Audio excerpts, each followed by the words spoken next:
ये अपना टारगेट है amino acid and protein. Amino acid and protein ये अपने को इस समय पढ़ना है, अमीनो एसिड एंड प्रोटीन। ठीक है, अब ध्यान से देखिए, बताइए ये बिल्कुल एकदम क्लियर दिख रहा है सबको अच्छे तरीके से? Yes sir. Yes sir. Yes sir. चलिए अब मैं इसको म्यूट कर रहा हूं।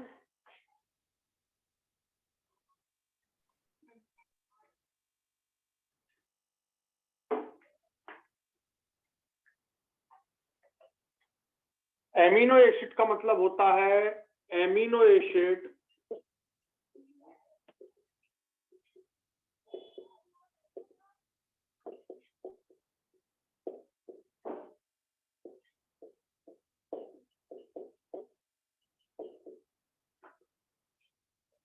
अमीनो एसिड में NH2 और COOH दोनों ग्रुप्स होते हैं। अमीनो एसिड में NH2 ग्रुप एंड COOH दोनों ग्रुप्स होते हैं, यह हमें समझना है।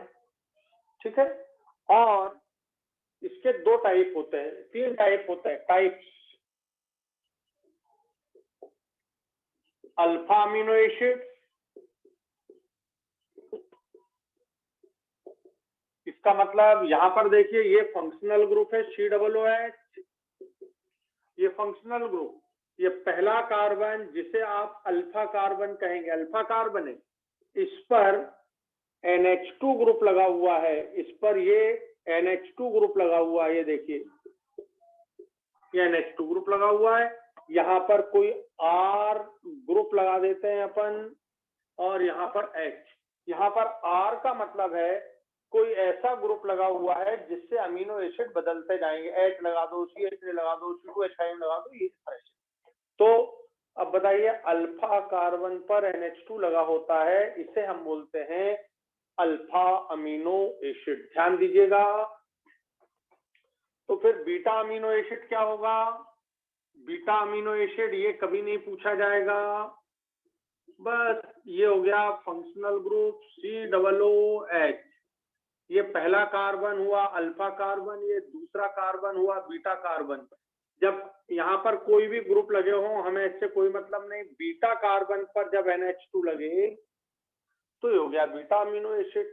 और तीसरा होता है gamma amino acid. Gamma amino acid, तो गामा अमीनो एसिड का मतलब ये हो गया, ये फंक्शनल ग्रुप है COOH, ये पहला कार्बन अल्फा, दूसरा कार्बन बीटा, तीसरा कार्बन गामा, ये अल्फा है, ये बीटा है, ये गामा है। इस पर NH2 ग्रुप लगा हो, यहाँ पे जो भी लगाना हो लगा दीजिए, तो ये गामा अमीनो। तो तीन हो गए, आप बस ये ध्यान रखिए अल्फा बीटा गामा। गामा पर NH2 तो गामा, ये कुछ आएंगे नहीं, दोनों काम का ये है सिर्फ हमारा अल्फा अमीनो एसिड। तो ये लिख लीजिए साइड में, ठीक है, आएगा कुछ नहीं इसमें।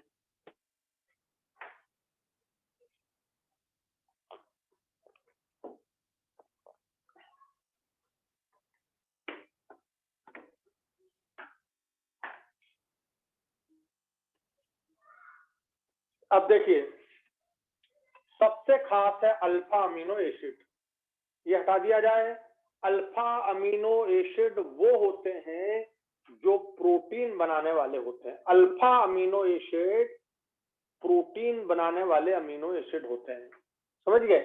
इनसे प्रोटीन नहीं बनता, इनसे प्रोटीन नहीं बनता। इनको कैसे पहचानोगे? ये देखिए CO ग्रुप, ये अल्फा कार्बन, ये बीटा कार्बन, ये गामा पर N हो, ये अल्फा कार्बन बीटा पर N हो, तो ये अल्फा और बीटा और गामा होते हैं। ये अमीनो एसिड प्रोटीन बनाने के लिए रिस्पॉन्सिबल नहीं है। Only alpha amino acid form protein, peptide, polypeptide. Only जिसे हम बोलते हैं प्रोटीन, आप तो प्रोटीन लिखिए कि alpha amino acid form protein, beta gamma protein नहीं बनाते हैं, इसका हमें ध्यान रखना है। अब ध्यान से सुनिएगा। तो सबसे पहली चीज क्या हो गई बेटा? Alpha amino acid form protein.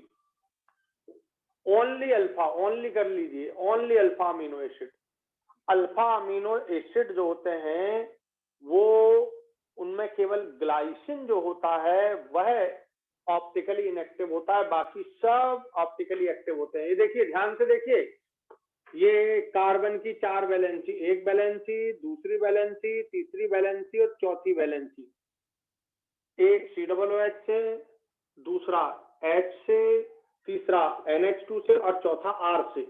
यदि ये R का वैल्यू यदि H है, यदि R का वैल्यू H हो जाए तो इसे हम बोलने लगते हैं ग्लाइसिन। ये ग्लाइसिन। अब बताओ, R का वैल्यू H हो गया तो ये दो सेम ग्रुप हो गए, तो ये सेम ग्रुप हो गए, तो ग्लाइसिन जो होता है ग्लाइसिन ऑप्टिकली इनएक्टिव होता है। ठीक है, इसका यह कार्बन कायरल कार्बन नहीं होता, इसका कायरल कार्बन एकायरल कार्बन होता है इसमें। तो केवल, अब क्वेश्चन आए तो दुनिया में केवल एक ही अल्फा अमीनो एसिड ऐसा है ग्लाइसिन जो कायरल नहीं है, जो ऑप्टिकली एक्टिव नहीं है, जो ऑप्टिकली इनएक्टिव है, केवल एक है। बाकी सब तो excepting glycine all alpha amino acids are optically active. Excepting glycine all alpha amino acids are optically active। बाकी सब ऑप्टिकली एक्टिव होते हैं, जितने भी अमीनो एसिड होते हैं ग्लाइसिन के अलावा सब ऑप्टिकली एक्टिव होते हैं। उनका ये कार्बन कायरल हो जाता है, ये कार्बन कायरल कार्बन, मतलब उनमें कायरल कार्बन होता है, ग्लाइसिन को छोड़ दो। And exist in capital D and capital L form. Capital D form में, कैपिटल एल फॉर्म में, दोनों फॉर्म में एग्जिस्ट करते हैं। और आपको मालूम है कैपिटल डी का मतलब ग्लिसरल्डिहाइड के राइट हैंड साइड OHO और कैपिटल एल मतलब लेफ्ट हैंड साइड OHO, तो वो आपको मालूम है। ये यहाँ पर CHO है, ये OH, ये CH2OH। मैंने बॉक्स बनाया था ये, और इस बॉक्स में ये कार्बन और ये OH कहाँ दिख रहा है तुम्हें? राइट हैंड साइड, तो ये कैपिटल डी हो जाता है। और इस OH को इस तरफ करोगे तो कैपिटल एल, तो NH2 यदि यहाँ होगा तो वो कैपिटल एल है, कैपिटल डी है, और NH2 यदि यहाँ हो जाएगा तो वो कैपिटल एल हो जाएगा। तो बस आपको ये ध्यान रखना है। अब मैं इसकी जगह पर क्या कर दूं, OH को हटाऊं, इसकी जगह पे NH2 कर दूं, इसकी जगह पे COOH कर दूं, तो आपका ये डी एमिनो एसिड हो गया। आप समझ गए अब इसको? CHO की जगह COOH हो गया और OH की जगह NH2 हो गया। ठीक है, तो यहाँ पर फिर ये जो आपका है ये डी अमीनो एसिड बन जाएगा, तो डी और एल के फॉर्म में होते हैं।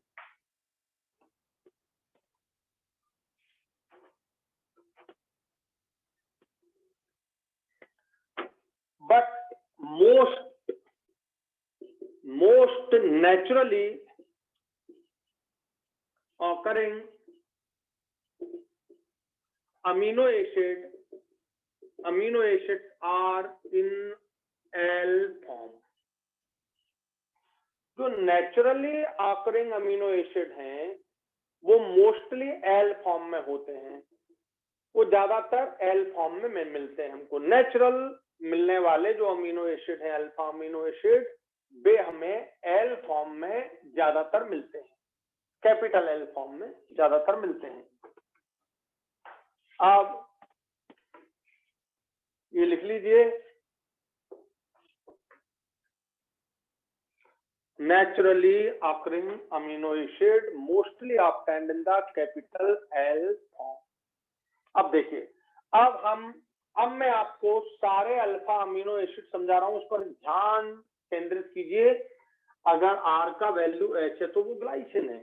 अगर R का वैल्यू, ध्यान से सुनते जाइएगा, अगर R का वैल्यू H है, अगर R का वैल्यू H है तो वो ग्लाइसिन है पहला।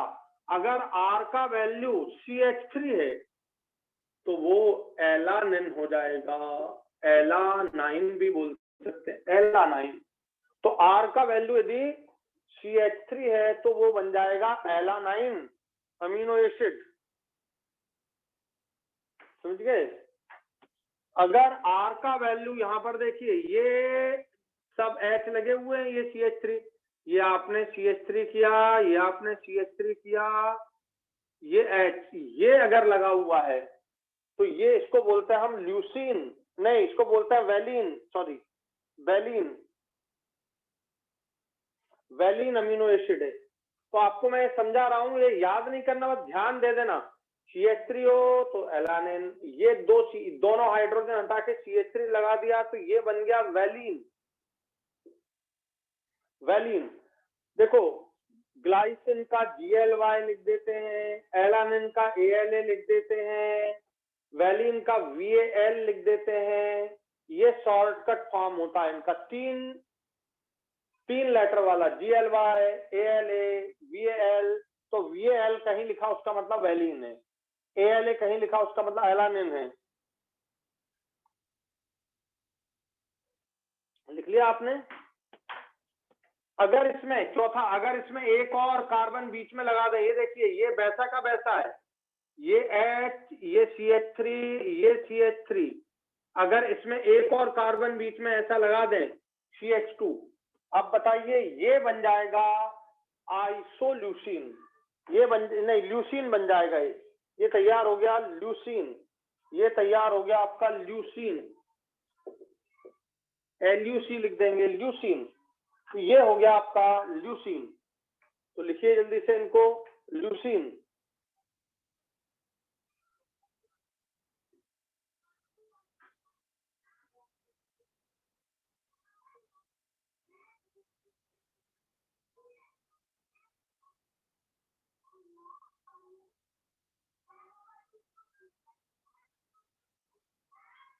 लिख लिया आपने।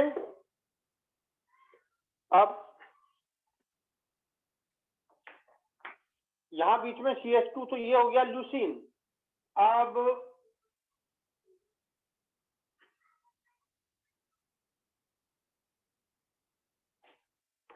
ये देखिए पांचवा, ये CH3 को उठा के यहां लगा दीजिए, CH3 यहां लगा दिया, और ये CH3 को यहां लगा दिया, ये CH2 और ये CH3, और ये किससे जोड़ रहे हो आप, ये R की जगह ये जो बॉन्ड है उससे ये बॉन्ड जुड़ रहा है, ये सबका ये बॉन्ड जुड़ रहा है यहाँ पर, ये R की जगह R का वैल्यू रख रहे हो, ये R का ये बॉन्ड आपका ये जुड़ रहा है, ध्यान देना आप, ये जो बॉन्ड है ये है ऐसा, तो ये आपका आइसोल्यूसिन हो गया,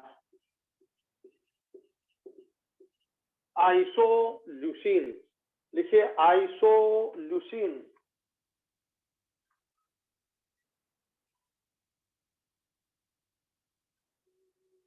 आइसोल्यूसिन। बस मैं तो ये लिखवा रहा हूं इसलिए कि आप बस ध्यान दे लें, ये आएंगे वाएंगे नहीं कभी,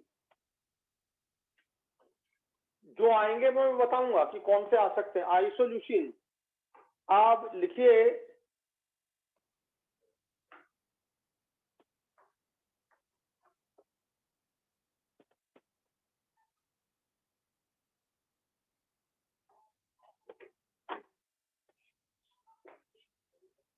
ये R की जगह अगर आपने ये जो बॉन्ड है ऐसा भी बना सकते हो, ये एक कार्बन, दो कार्बन, तीन कार्बन, नाइट्रोजन, फिर कार्बन, और फिर नाइट्रोजन, डबल बॉन्ड है एक नाइट्रोजन, और एक नाइट्रोजन होगी सिंगल बॉन्ड, ये NH2।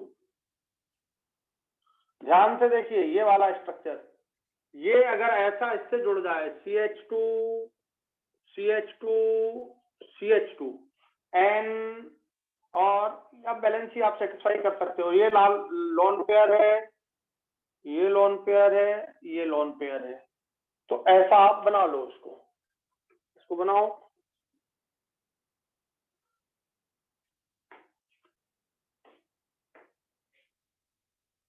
ये बैलेंस शीट पूरी करना हो तो एच लगा दो यहाँ पे एक। तो ये आपका बड़ा इंपॉर्टेंट आर्जिनिन, ये आपको याद रखना है। आर्जिनिन ये एआरजी से रिप्रेजेंट करेंगे। आर्जिनिन ये बड़ा इंपॉर्टेंट, आप इसको देखना। ये इंपॉर्टेंट क्यों, ध्यान से सुनना। ये बेसिक अमीनो एसिड है, ये बेसिक यहां पर लिख लो, ये बेसिक अमीनो एसिड है। ये बेसिक कैसे, ध्यान से सुनना, ध्यान से। जिसमें ये एच हो तो ये एसिडिक हो गया, और एक लोन पेयर हो तो ये बेसिक हो गया। तो एक एच और एक लोन पेयर नाइट्रोजन के साथ हो तो इसको हम बोलते हैं न्यूट्रल अमीनो एसिड। ये न्यूट्रल है, अब ये न्यूट्रल है। अब जरा सोचो, ये आर को हटा के तुमने क्या लगा दिया, ये लगा दिया। तो अब इसमें एक तो COOH ग्रुप है तो ये तो एसिडिक हो गया, लेकिन दो नाइट्रोजन, ये बेसिक हुआ, ये नाइट्रोजन लोन पेयर डोनेटेबल है, ये बेसिक हुआ। ये इसको ध्यान से समझिएगा, ये देखना, ये लोन पेयर, ये सिंगल, ये डबल, ये रेजोनेट कर जाएगा, ये रेजोनेट कर जाएगा, बेसिक नहीं होगा। Lone pair single double resonate कर गया, ये बेसिक नहीं है। ये लोन पेयर सिंगल डबल ये भी रेजोनेट कर गया, ये बेसिक नहीं है।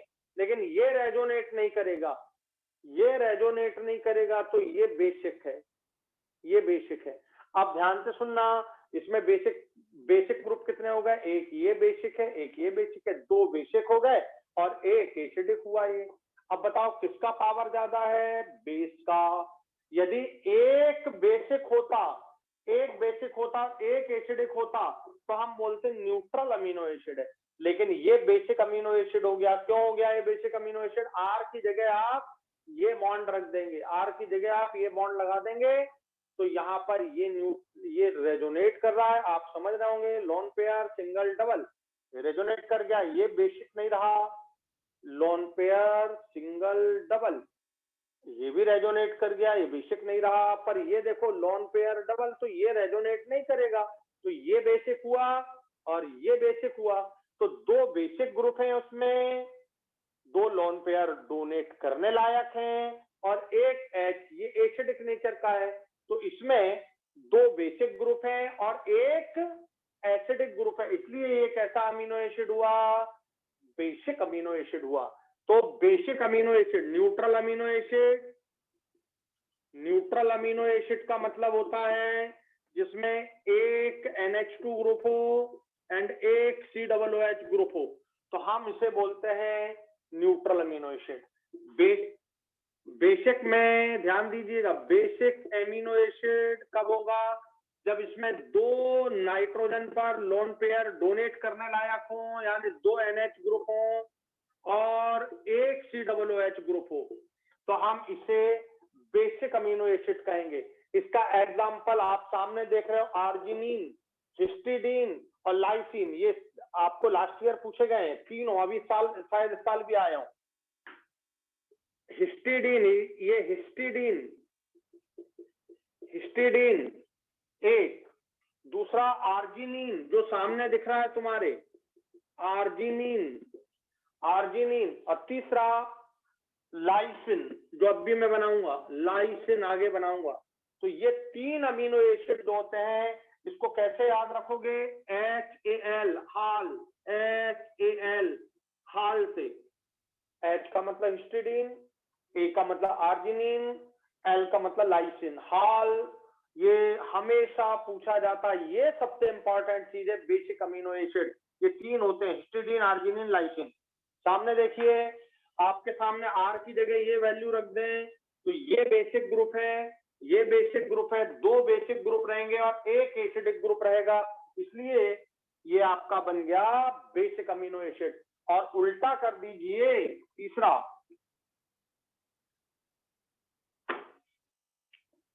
तीसरा उल्टा कर दीजिए, एसिडिक अमीनो एसिड बेटा एसिडिक अमीनो एसिड का मतलब होगा जिसमें एक NH ग्रुप हो, एक NH2 ग्रुप हो, यानी एक लोन पेयर डोनेटेबल हो, एक लोन पेयर और 2 COOH ग्रुप हो, तो ये एसिडिक हो जाएगा। इसके एग्जांपल लिख रहा हूं जो इसमें आपको आगे समझाऊंगा। रट डालना बिल्कुल, ये HAL हमेशा आता है, हिस्टिडीन, आर्जिनिन, लाइसिन, इसको रट डालना। इसका एग्जांपल है ग्लूटामिक एसिड और aspartic acid. Glutamic aspartic acid, aspartic acid and glutamic acid.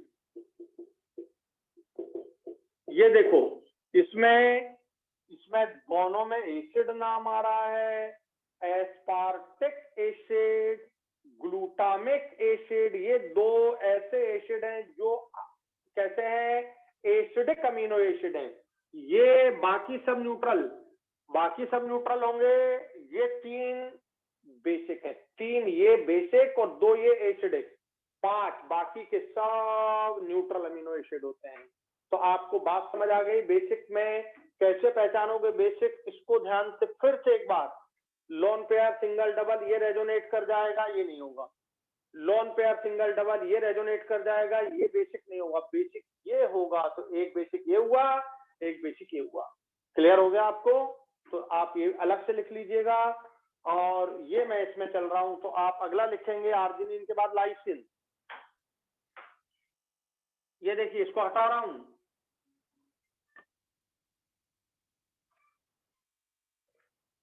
यहां पर जब R की जगह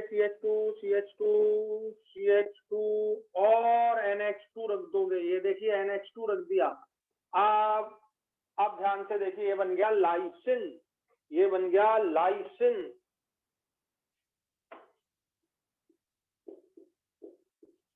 लाइसिन बेटा, लाइसिन में ये बेसिक पार्ट हो गया, क्योंकि ये किसी के साथ रेजोनेट करने वाला नहीं है। ये बेसिक हो गया, तो बेसिक है। और एक H है, 2 लोन पेयर डोनेटेबल है, 2 लोन पेयर डोनेट करने लायक है, और एक H ही निकल सकता। एसिडिक ग्रुप 1 हुआ, बेसिक ग्रुप 2 हुए, और ये बन गया लाइसिन। एग्जाम्पल जो सामने है आपके, बहुत इंपॉर्टेंट, इसको स्ट्रक्चर याद रखना। आर्जिनिन का स्ट्रक्चर याद रखना, लाइसिन का स्ट्रक्चर याद रखना। बहुत सिंपल है, 4 कार्बन, 1 2 3 4 NH2, तो आपको याद रहेगा। कई तरीके बतला दिए, हाल से याद रखना ताकि आपसे गलती ना हो। लाइसिन लिख लिया आपने, समझ आ गया बेटा लाइसिन?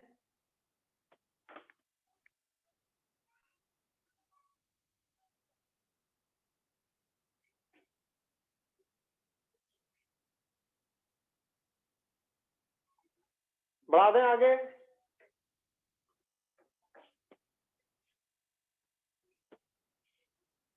ये R की जगह आपको याद रखना है ये ग्रुप, ये बॉन्ड, ये जो डार्क बॉन्ड है, इससे जोड़ना है अपने को CH2, और 1 2 3 4 5, ये 5 मेंबर रिंग है, जिसमें आपको ध्यान देना है ये एक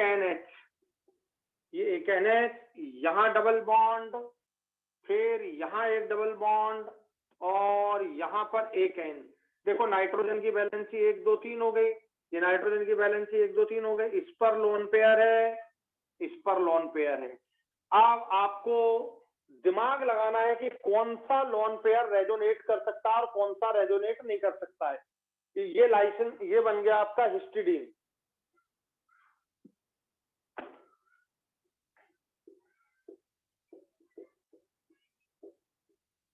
ये बन गया हिस्टिडीन। ध्यान से बोले सर एक बेसिक ग्रुप तो ये है, और इस वैलेंसी से R की जगह आपने ये रख दिया। यहाँ देखिए lone pair single bond double bond, lone pair single bond double bond, ये रेजोनेट कर रहा है दोनों जगह। पर ये देखो lone pair double, lone pair single इधर थोड़ी जाएगा, ये डबल बॉन्ड रेजोनेट होकर ऐसा आ जाए, ऐसा फिर तो गड़बड़ हो जाएगा ये। तो ये लोन पेयर रेजोनेट नहीं करेगा, ये वाला। तो ये हो गया एक बेसिक, और ये हो गया। अब बताओ कितने बेसिक हो गए बेटा? एक बेसिक ये, एक बेसिक ये, और ये तो रेजोनेट करेगा इधर भी, lone pair single double, lone pair single double, तो ये रेजोनेट होने के कारण ये बेसिक नहीं रहा। अब आपको ये बात समझ आ गई कि हिस्टिडीन भी कैसा है, बेसिक। तो 3 अब रट डालो, histidine, arginine, lysine. Histidine, arginine, lysine, मैंने तीनों एक साथ बना दिए ताकि आपको प्रॉब्लम ना हो समझने में। हाल ये आपका बेसिक अमीनो एसिड होता है। बनाइए इसको बेटा।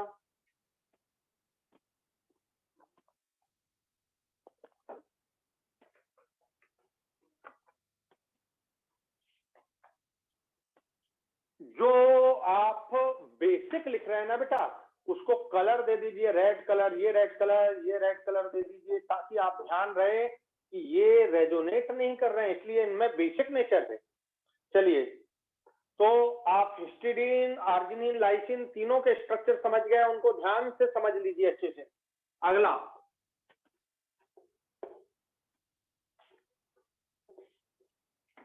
अब मैं ये बना रहा हूं एस्पार्टिक एसिड, ध्यान से देखिएगा बेटा।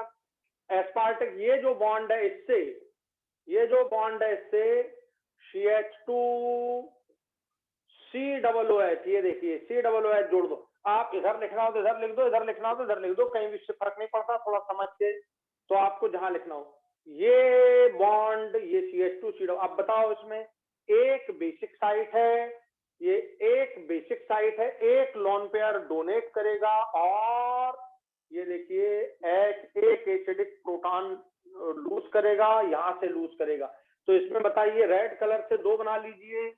ये आपका ये एक H हो गया एसिडिक, एक ये H हुआ, तो बेटा कितने एसिडिक ग्रुप कितने हो गए इसमें? 2 एसिडिक ग्रुप हो गए, एक बेसिक ग्रुप हो गया। तो कैसा हो गया ये? एस्पार्टिक एसिड हो गया ये। इसका नाम हुआ एस्पार्टिक एसिड, इसका नाम हुआ एस्पार्टिक एसिड। तो ये R की जगह जब आप एस्पार्टिक एसिड का CH2COOH रख देंगे तो अपने आप आपको एकदम समझ आ जाएगा। आप ध्यान से एक बात और सुनना, एसिड वर्ड भी लिखा आ रहा है इनमें, बाकी किसी अमीनो एसिड में एसिड वर्ड लिखा नहीं आएगा। ये देखिए एस्पार्टिक एसिड और फार्मूला CH2COOH, बाकी ये तो सब में कॉमन ही रहेगा, अल्फा कार्बन पर सब लग रहे हैं ये। तो ये एस्पार्टिक एसिड हो गया और ये एसिडिक अमीनो एसिड हो गया।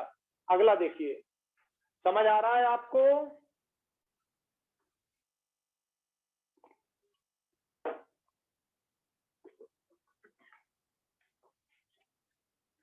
अब देखिए इसमें R का वैल्यू यदि आप यहां पर CH3 कार्बन ले लो, CH2COOH, ये देखिए, अब इसका नाम हो जाएगा ग्लूटामिक एसिड, ग्लूटामिक एसिड, ये ग्लूटामिक एसिड बन जाएगा। ये क्या बन गया? ग्लूटामिक एसिड, ये बन गया आपका ग्लूटामिक, GLU लिखते हैं शॉर्टकट, एस्पार्टिक का ASP, ठीक है। तो ग्लूटामिक एसिड, उसमें ये था, अब भी जो तुमने बनाया एस्पार्टिक एसिड में एक और कार्बन आ गया तो ये हो गया ग्लूटामिक एसिड। तो ग्लूटामिक एसिड, एस्पार्टिक एसिड दोनों बेटा समझ आ गए आपको? दोनों समझ आ गए आपको? गुड। और अब ये 2 सबसे ज्यादा इंपॉर्टेंट स्ट्रक्चर है, सबसे ज्यादा इंपॉर्टेंट स्ट्रक्चर है ग्लूटामिक एसिड, एस्पार्टिक एसिड के, हिस्टिडीन, आर्जिनिन और लाइसिन के। ये सब 5 बार याद कर लेना, 5 ही सिंपल है, बाकी मैं करा देता हूं। देखिए अब ध्यान से सुनिए, अगला वाला अमीनो एसिड बना रहा हूं, ध्यान से सुनिएगा।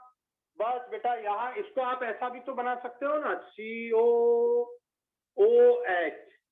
ये बन गया ग्लूटामिक एसिड, फिर से बना दिया। बेटा इसका OH हटाओ यहाँ पर और NH2 लगा दो, ये NH2 लगा दिया तो ये बन गया ग्लूटामीन।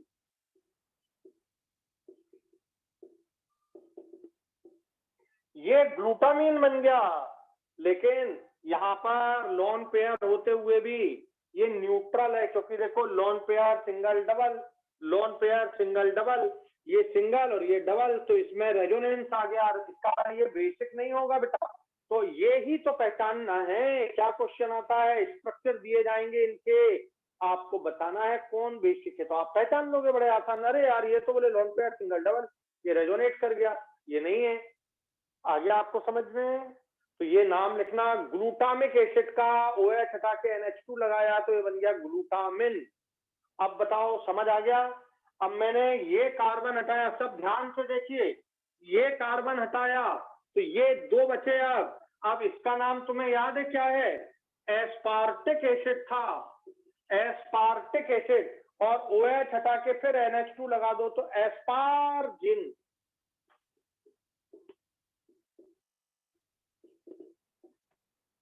एस्पारजिन, स्पेलिंग थोड़ी ध्यान दे देना। एस्पारजिन, एस्पार्टिक, बेटा यहाँ पर OH लगा दो तो एस्पार्टिक एसिड है, एस्पार्टिक एसिड का OH हटा के NH2 लगा दिया आपने, ये बन गया एस्पारजिन। तो एस्पारजिन भी बेसिक नहीं है, ये देखिए lone pair single double, asparagine basic नहीं है। कौन है? आर्जिनिन बेसिक है, ये एस्पारजिन है, ये बेसिक नहीं है। तो आपको समझ आ गया होगा इतने में, तो लिखिए फटाफट एस्पारजिन।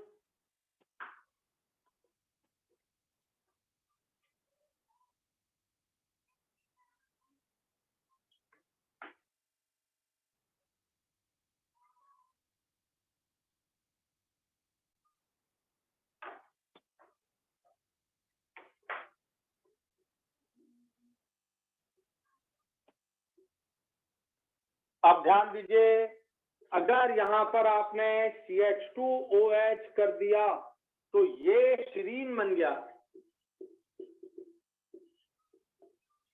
सीरीन, ये सीरीन हो गया। फटाफट बनाइए, ये सब तो आप बस ये बनाते चलिए, इसका नाम हो गया सीरीन। ये तो फिक्स है, चेंज होने वाला आ रहा है, बस यहाँ पर क्या लगा देंगे? CH2OH, CH2OH जहां लगा वो बन गया सीरीन। और आगे देखिए, अगर OH को हटा के यहाँ पर S कर दिया, SH कर दिया तो बेटा ये बन गया सिस्टीन।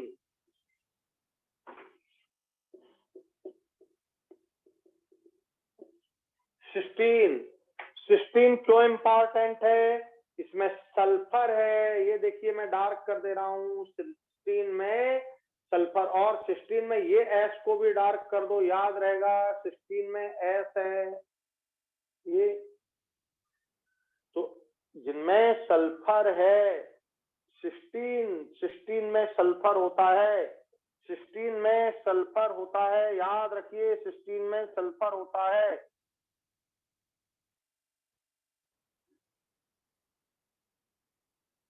लिख लिया सिस्टीन में?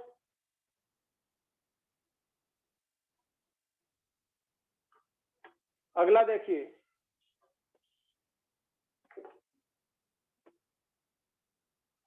CH2S, CH2, CH3, इसको देखिए, CH2, CH2S, CH3, अरे यार ये CH2, CH2S, CH3, ये देखो बेटा इसमें भी सल्फर, इसको भी अपन डार्क कर दे रहे हैं सल्फर ये। और ध्यान से सुनिए, इसका नाम हो जाएगा मेथायोनिन।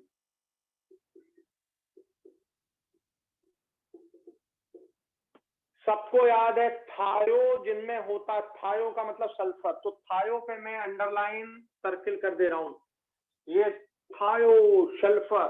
तो कभी क्वेश्चन आए किसमें सल्फर है, तो एक याद रखना सिस्टीन और दूसरा याद रखना मेथायोनिन।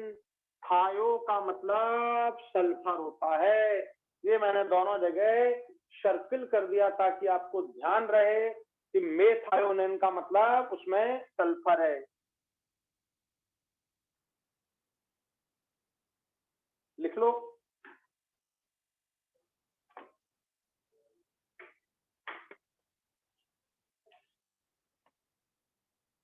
अब अगर यहां पर OH कर दिया जाए और यहां CH3 कर दिया जाए तो ये थ्रियोनीन कहलाता, थ्रियोनीन। ये कोई खास इंपॉर्टेंट नहीं है, बस लिख लेना थ्रियोनीन। थ्रियोनीन तो मैंने आपको सीरीन बता दिया, थ्रियोनिन बता दिया, ये सब बता दिए। अब आ जाइए इस पर, ये लिख लिया थ्रियोनिन, आएगा नहीं, बस लिख लें थ्रियोनिन। अगला देखिए, आपने जब यहाँ पर CH3 लगाया था, जब आपने यहाँ पर CH3 लगाया था, तो इसका नाम आपने एलानिन, ये दूसरे नंबर पर देखिए एलानिन दिया था, दूसरे नंबर पर एलानिन दिया था। मैं बेटा इसका एक एच हटा के यहाँ सब देखो, ये कोई सा भी एच हटा दो, आपको जो हटाना हो, जो आपको हटाना हो, ये हटा दिया कि मैंने C6H5, CH2 C6H5, CH2 C6H5, इसका नाम हो गया फिनाइल एलानिन, इसका नाम हो गया फिनाइल एलानिन। लिखिए,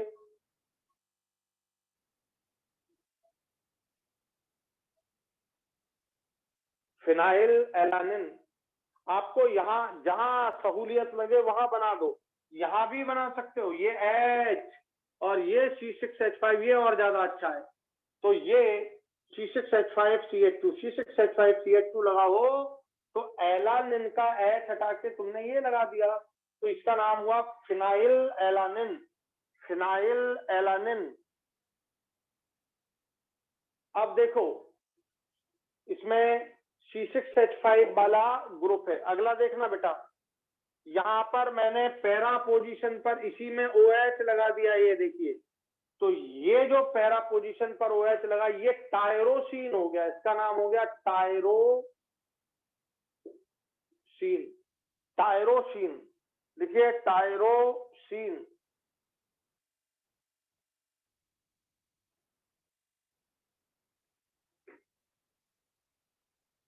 टायरोसिन।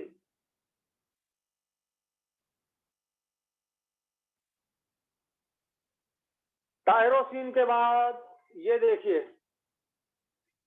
हटा दूं इसको, टायरोसिन के बाद ये बॉन्ड CH2, ये 5 मेंबर्ड रिंग, ये 6 मेंबर्ड रिंग, ये तो एक 5 मेंबर्ड रिंग है, दूसरी 6 मेंबर्ड रिंग है, और यहाँ पर ये डबल बॉन्ड, ये N, ये लोन पेयर, ये डबल, ये बेंजीन। ये देखिए, अब क्या ये लोन पेयर बेसिक है इसकी तरह? ये तो बेसिक है, पर ये बेसिक नहीं है। देखो lone pair, single, double, resonate हो गया। जहां रेजोनेट हो गया उसको लाल मत करना, जो नॉन रेजोनेटेड है ये 1 2 3 वाले, बस ये लाल से कर लेना। आपको हमेशा ध्यान रहेगा कि ये रेजोनेटेड नहीं है। ये देखिए रेजोनेट है, LP, सिंगल, डबल, तो ये बेसिक नेचर का नहीं रहेगा। इसका नाम है ट्रिप्टोफैन। लिखिए ट्रिप्टोफैन।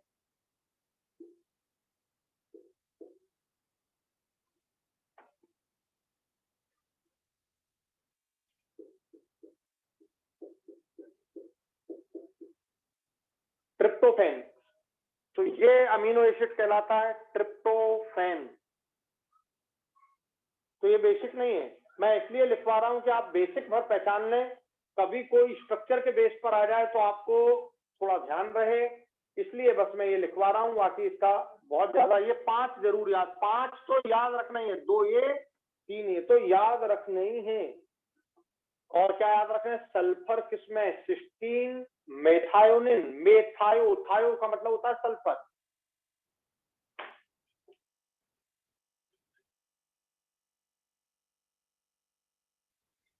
और लास्ट है प्रोलीन, इसमें स्ट्रक्चर करेक्ट नहीं दिया है। प्रोलीन का स्ट्रक्चर करेक्ट नहीं दिया है।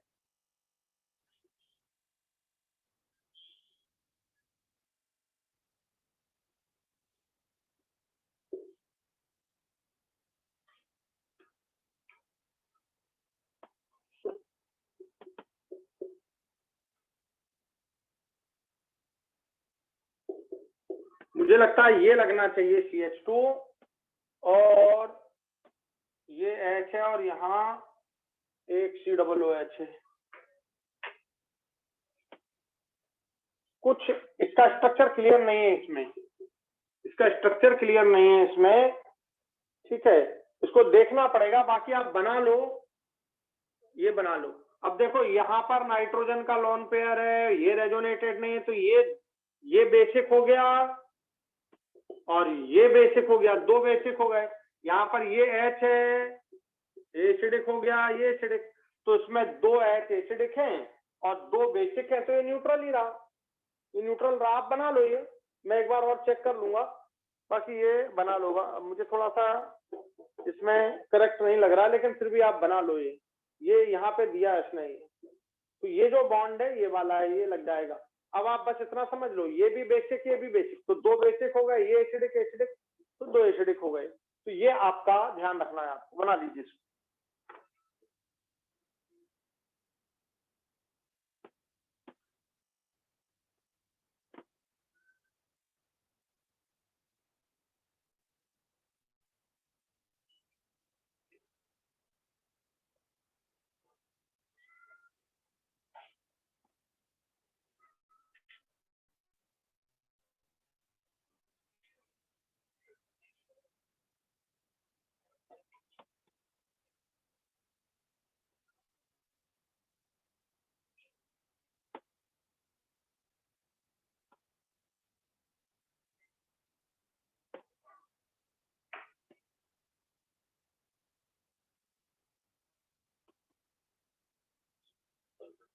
तो इस तरह से हम ये अल्फा अमीनो एसिड के सारे स्ट्रक्चरों को अच्छी तरीके से पहचान सकते हैं। अब मैंने इसमें आने वाली इंपॉर्टेंट बातें समझा दी। अल्फा अमीनो एसिड ही प्रोटीन बनाते हैं, और कोई प्रोटीन नहीं बनाता, ना बीटा ना गामा। कौन अल्फा अमीनो एसिडिक है? Aspartic acid, glutamic acid. कौन अल्फा अमीनो एसिड बेसिक है? HAL, हिस्टिडीन, आर्जिनिन और लाइसिन, उनके स्ट्रक्चर। बाकी सब न्यूट्रल हैं। आपको इतनी सी बातें याद रखना है, सल्फर सिस्टीन में और मेथायोनिन में ऐसे क्वेश्चन इसमें आए तो आप पहचान लें। ये हुआ आपका पहला सबसे इंपॉर्टेंट पॉइंट। अब इनमें टोटल अल्फा अमीनो एसिड होते हैं 20 में से 10 alpha amino acid 10 alpha amino acid होते हैं कैसे? एसेंशियल। आपको मालूम होगा एसेंशियल अमीनो एसिड,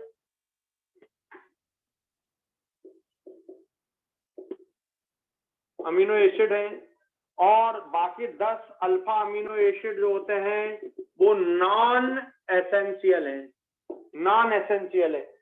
तो जो नॉन एसेंशियल है वो तो हमारी बॉडी खुद सिंथेसाइज कर लेती है, और ये जो एसेंशियल अमीनो एसिड है इन्हें हमें फूड से लेना पड़ता। अगर हम ये डिफरेंट टाइप के फूड नहीं खाएंगे, डिफरेंट टाइप के प्रोटीन हमको खाना पड़ता है, तब हम ये ले पाते हैं। तो आपको ये डाइट के फॉर्म में या फूड से अलग से सेपरेटली खाके हमको ये मिलते हैं, और ये हमारी बॉडी खुद सिंथेसाइज कर लेती है।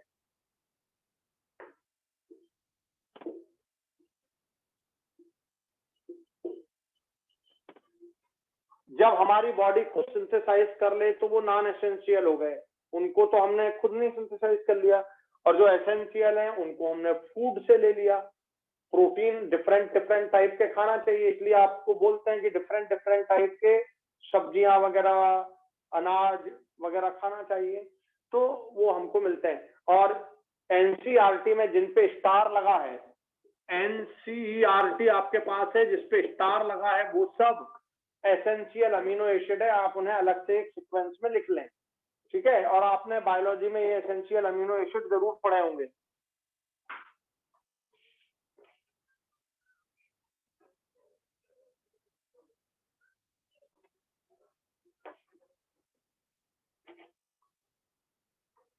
तो इन्हें जरूर लिख लीजिएगा। ये मेरे काम के थोड़े कम है, इसलिए मैंने इन पर ध्यान नहीं दिया। अब लिखिए, बहुत इंपॉर्टेंट, अमीनो एसिड का एक आइसोइलेक्ट्रिक पॉइंट होता है जिसे मैं आपको समझा रहा हूं, पीएच। तो different structures of amino acid at different pH.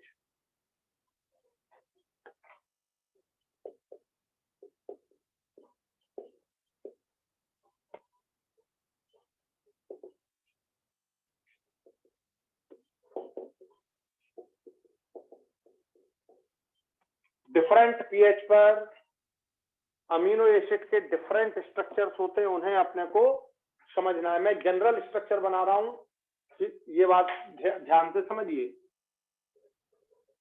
ये कार्बन जिस पर H, ये COOH, ये NH2 ग्रुप और ये R। ध्यान दीजिएगा, अगर मैंने पीएच को एल्कलाइन रेंज में ले लिया, alkaline range, pH basic medium में, बेसिक मीडियम, जहां बेसिक मीडियम का मतलब जहां OH आयन ज्यादा हो, जहां OH आयन पड़े हो, बेसिक मीडियम हो जाएगा। जहां pH इज ग्रेटर देन 7, जहां pH इज ग्रेटर देन 7, ये जनरल बात बोल रहा हूं इसलिए क्योंकि इसका आइसोइलेक्ट्रिक पॉइंट आपको समझाने जा रहा हूं। तो ये बेसिक का मतलब आप समझिए आइसोइलेक्ट्रिक पॉइंट, ये 7 सपोज आइसोइलेक्ट्रिक पॉइंट है।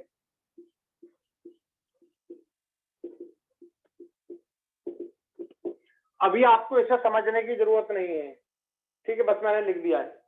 तो आप सोचो ये बेसिक से रिएक्ट कर जाएगा, ये H आयन बेसिक से रिएक्ट कर जाएगा, ये एसिडिक है तो बेस से रिएक्ट कर जाएगा। तो इसका स्ट्रक्चर आपको ऐसा दिखाई देने लगेगा।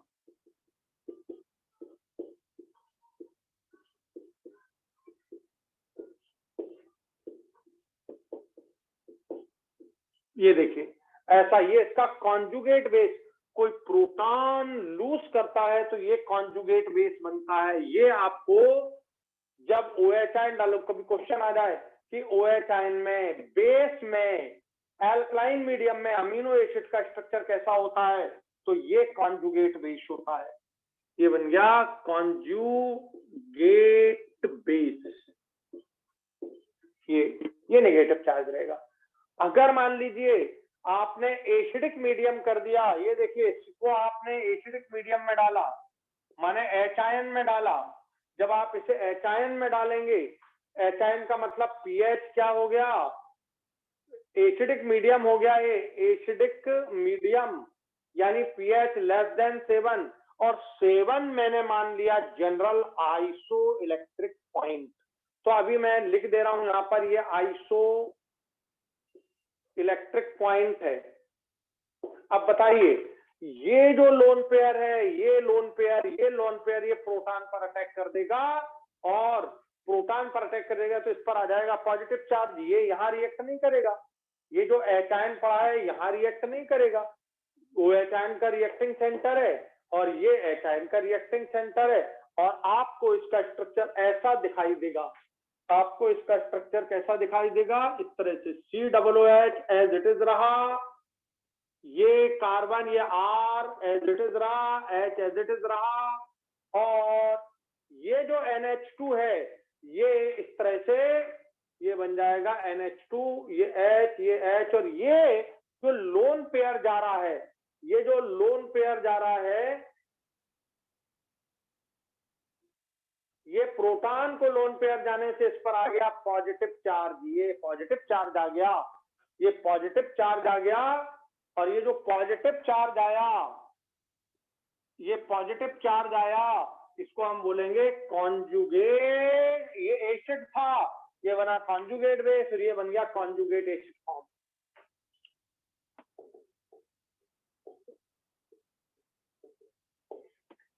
ये कॉन्जुगेट बेस फॉर्म में है।